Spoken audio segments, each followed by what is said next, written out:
పాత్ర పోషించేవాడు చేయాలి. వీళ్ళు ఇందులో చిన్న భాగస్వామి. అంటే ముగ్గురు కలిసి ఒకే వేదిక మీద ప్రచారాలు చేస్తున్నారు, మాట్లాడుతున్నారు, డిసైడ్ చేస్తున్నారు. ఇవన్నీ చేసినప్పుడు ముగ్గురు కలిసి ఆ సమన్వయం గురించి ఒకసారి మాట్లాడుకుని చర్చిస్తే ఒక ప్రయత్నం ఇచ్చే ప్రయారిటీని బట్టి ఉంటుందండి. తెలుగుదేశం అధినేత చంద్రబాబు నాయుడు పురంధేశ్వరిని కరివేపాకులో చూస్తున్నాడు.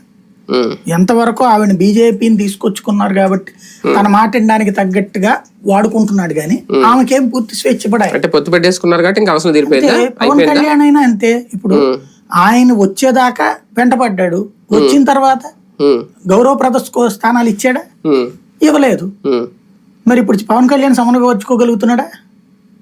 వాళ్ళని ఎందుకు వెళ్ళిపోతున్నారు అవతలకి బేసిక్ గా? ఇక పవన్ కళ్యాణ్ ఏంటంటే ఇక నా వల్ల కాదులేని వదిలేశాడు. అదే పురంధేశ్వరి వాళ్ళ పార్టీ వాడు ఎవడు ఎక్కడికి పోడు. ముగ్గురు మధ్యన సమన్వయం అనేది వీళ్ళిద్దరూ చేయలేరు. ఎందుకంటే తెలుగుదేశం వాడిని వీళ్ళెట్ట కన్విన్స్ చేయగలుగుతాడు? అదే కదా బేసిక్ గా వీళ్ళ వాళ్ళని కన్విన్స్ చేసుకోగలరు కానీ వాళ్ళని వీళ్ళెట్ట కన్విన్స్ చేస్తారు? గొడవ చేస్తుంది ఎవరు? పెద్ద పార్టీ వాడు. వాళ్ళు వీళ్ళెట్లా కన్విన్స్ చేస్తారు పాపం ఈవిడ?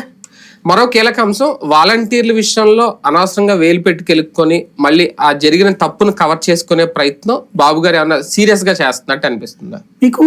బాబు ఫార్ములా ఎట్లుంటదంటే, ఒక భవిష్యత్తులో ఈ వ్యవస్థ ఇంకొకటికి పేరు రాకూడదని అనుకుంటారు ఆయన. ఎన్టీ రామారావుకి 2 రూపాయల కిలో బియ్యం పెట్టారు కాబట్టి ఎన్టీ రామారావు పేరు చెడగొట్టడం కోసం ఆయన చేసిన స్కెచ్ ఏంటి? ఎన్టీ రామారావు రెండిట్లలో బాగా పాపులర్ అయ్యారు. ఒకటి 2 రూపాయల కిలో బియ్యం, ఇంకోటి మద్య నిషేధం. మూడోది వచ్చేటప్పటికి పంచాయతీరాజ్ వ్యవస్థలో ఈ మండల వ్యవస్థలో ఇవి తీసుకురావడం కదా. ఈ మూడిటిని ఎన్టీఆర్ నుంచి లాగేసి అవి 3 తప్పుడువి, అంతకంటే పవర్ఫుల్ మేధావి చంద్రబాబు అని నిరూపించడం కోసం రామోజీరావు గారి ద్వారా, రాధాకృష్ణ ద్వారా ఒక స్కెచ్ నడిపారు.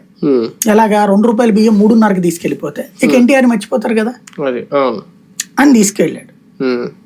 3.5 తీసుకురావడం ద్వారా ఎన్టీఆర్ మర్చిపోతారు కదా. అట్లాగే మద్య నిషేధం ఎత్తేయడం ద్వారా ఎన్టీఆర్ మర్చిపోతారు కదా. ఇట్లాంటి లెక్కలు వేసుకుని ఆయన చేసుకొచ్చారు.